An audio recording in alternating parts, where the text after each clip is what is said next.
Salut, c'est Shaman de Ludovox. Donc nous sommes toujours au Festival international des jeux de société à Cannes pour cette édition 2016.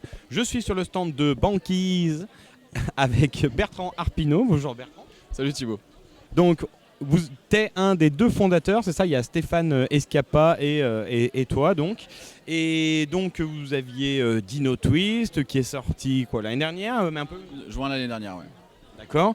Et maintenant, donc là, vous vous présentez en prototype, donc matériel non définitif, Bubble Pop, dont on avait entendu un petit peu parler en proto Ball Breaker de Grégory Oliver. C'est ça qui avait gagné le flip, appartenait le prix prototype à Octogone aussi. Est-ce que tu peux nous dire rapidement déjà à la base, c'est-à-dire combien de joueurs, à partir de quel âge, le temps de partie, puis le style? Ouais, c'est à partir de 2 joueurs pour des parties d'environ 20 minutes, à partir de 7 ans. D'accord, tu dis à partir de 2 joueurs ou 2 joueurs exclusivement? 2 joueurs exclusivement. D'accord. En fait, tu as 1 et 2. Donc tu vois, tu as une variante solo, mais tu peux jouer à 2. Ok. Alors, est-ce que tu peux nous dire de quoi il s'agit? Donc là, je vois ce petit plateau avec ces petites choses. Donc là, on est toujours aussi au stade de prototype. Donc le principe, ça va être reprendre tous les jeux sur smartphone de type match 3, c'est-à-dire combiner 3 boules identiques. Du moment que je vais arriver à combiner 3 boules identiques sur mon plateau, en ligne ou en colonne, par exemple, si j'ai ça, je vais pouvoir faire exploser les boules jaunes et du coup, je vais pouvoir marquer 1 point par boule. Je les mets dans ma pile de score, j'ai marqué 3 points.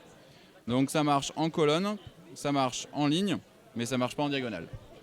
D'accord. Alors, ok, donc ça c'est le principe de base. Quand tu gagnes des points, la partie s'arrête quand je sais pas, peut-être quand il n'y en a plus dans le sac ou quelque chose. La partie s'arrête quand tu peux plus remplir la zone centrale ici, ou alors quand ton adversaire est en asphyxie, c'est-à-dire qu'il a rempli la totalité de son plateau et il peut pas remettre de nouvelles boules. Et là, tu gagnes automatiquement la partie. Un peu comme dans Puzzle Bubble, quand tu avais la boule qui arrivait et que ça dépassait l'écran. De toute façon, c'est ça, l'inspiration elle est clairement là. Bust a Move, Columns ou même Tetris, on est clairement là-dedans. D'accord. Alors donc tu disais un petit peu quand on peut plus remplir la zone centrale. Donc là j'imagine que le principe c'est que tu as une zone centrale et que tu vas récupérer des boules de cette zone pour venir dans ta ligne, c'est ça? C'est exactement ça. En fait, à ton tour, tu prends 2 boules qui sont adjacentes, soit en colonne comme ça, soit en ligne comme ça. Elles tombent avec la gravité au plus bas. Et après, ça va être à toi de jouer. À ton tour, tu vas devoir déplacer la zone centrale en basculant tout à droite ou tout à gauche. D'accord? Et après, piocher des boules pour remplir à nouveau la zone centrale. Tu pioches boule par boule, tu mets ce qui t'arrange en premier, et après tu descends et c'est à mon tour. Et on va enchaîner comme ça, ainsi de suite. La petite particularité, c'est que quand on va en faire 3, du coup, elles explosent. Et quand elles explosent, elles déclenchent un pouvoir spécial. Chaque couleur a son pouvoir spécial, qui va être, par exemple pour les verts, je vais pouvoir t'envoyer une boule de mon jeu, d'accord, directement dans ma zone, en respectant la ligne droite. Je prends celle-là, elle vient directement chez moi. On a les noirs, elles n'ont pas de pouvoir, elles sont là en fait pour nous faire chier. C'est des cailloux qui sont bloquants et qui popent pas à 3. Du coup, c'est des trucs. Le seul moyen d'enlever des noirs, ça va être de popper 3 jaunes. Si j'arrive à faire 3 jaunes, les 3 jaunes elles explosent, j'enlève une noire de mon jeu ou de la zone centrale et je m'aère un peu. Si je fais des bleus, pardon. Est-ce que les verts là avec le truc qui permet de l'envoyer chez les autres, tu peux te débarrasser d'un caillou aussi? Bien sûr, ouais. Et oui, le but c'est d'aller embêter l'autre. C'est pas seulement de faire des bons coups. Les bleus aussi vont permettre de jouer avec cette zone centrale et t'envoyer aussi des boules, toujours les noirs ou d'autres, de cette zone centrale. Les roses, elles vont me permettre de piquer un jeton dans ta zone de score. Donc toi tu fais -1, moi je fais +1. Et je pense que j'ai fait les 4 pouvoirs. On a le dernier jeton, c'est le jeton de Joker qui prend les 4 couleurs, mais qui du coup rapporte 0 points en fin de partie. Donc tu peux faire des combinaisons plus facilement, mais tu marques moins de points. D'accord. Qu'est-ce qui se passe si par exemple je fais un Tetris dans le sens où imagine j'ai 2 verres là et je fais tomber une verre au milieu, donc j'en fais éclater 5 d'un coup. J'imagine que c'est peut-être rare, mais qu'est-ce qui se passe? Non, mais c'est exactement ça en fait. Chaque boule qui touche orthogonalement l'explosion va exploser aussi. Même en L par exemple? Alors il faut que tu fasses l'explosion de base, c'est-à-dire qu'il faut que tu en aies au moins 3. Et une fois que tu as ces 3, ça va déclencher tout ce qui touche. C'est-à-dire que si je suis dans une configuration comme ça, tout ça explose. D'accord? Là aussi, là ça explose et tout ce qui touche explose.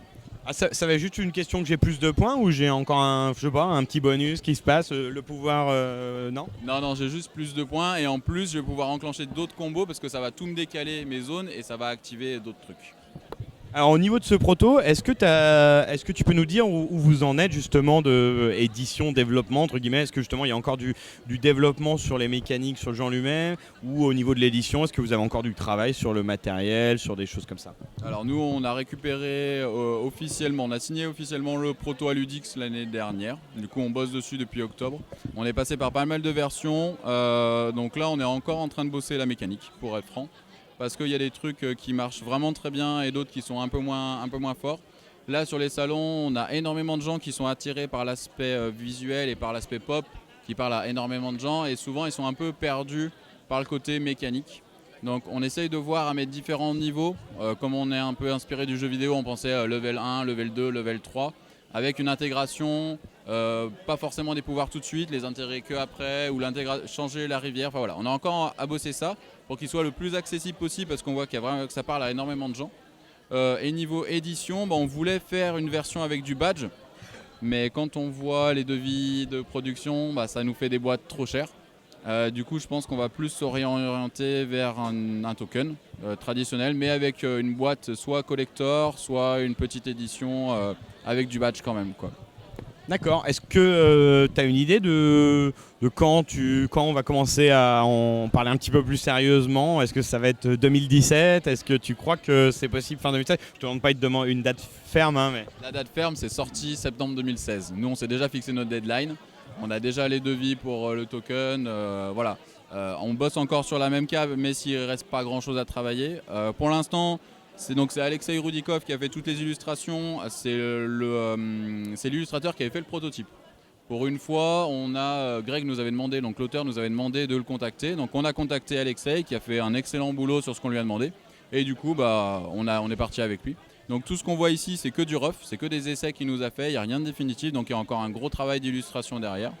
Et il y a un travail d'édition pour faire rentrer tout ça dans une petite boîte à 20-22 € et revoir le système de token. Ok, écoute, merci Bertrand. Est-ce que vous avez déjà d'autres projets dans les tiroirs à venir pour après Bubble Pop, ou alors vraiment vous concentrez sur celui-là et puis vous verrez après? La priorité c'est de sortir pour septembre. Après on a d'autres projets, mais pour l'instant rien de signé officiellement. On a plusieurs projets qui sont bien engagés, qu'on aimerait bien signer rapidement pour avoir plusieurs sorties par an. Ok, plusieurs sorties par an? Bah oui, le but ça serait d'arriver à faire 2 sorties par an, voire 3. 3 ça me paraît compliqué dans l'état actuel, mais 2 ça me paraît accessible. Bon super, écoute, merci Bertrand pour nous avoir un petit peu éclairé sur Bubble Pop. Le titre est définitif? Alors le titre est pas définitif parce que du coup j'avais vérifié à l'INPI savoir si c'était déposé ou pas, c'est pas déposé, mais apparemment il y a une application Android qui s'appelle déjà Bubble Pop, donc on va voir si on peut au niveau du droit aux États-Unis garder le nom ou pas. Donc on va suivre Bubble Pop Ball Breaker et j'espère que vous avez trouvé toutes les solutions qui vont bien pour qu'on l'ait en septembre 2016. Merci à tous ceux qui nous regardent et à bientôt sur Ludovox.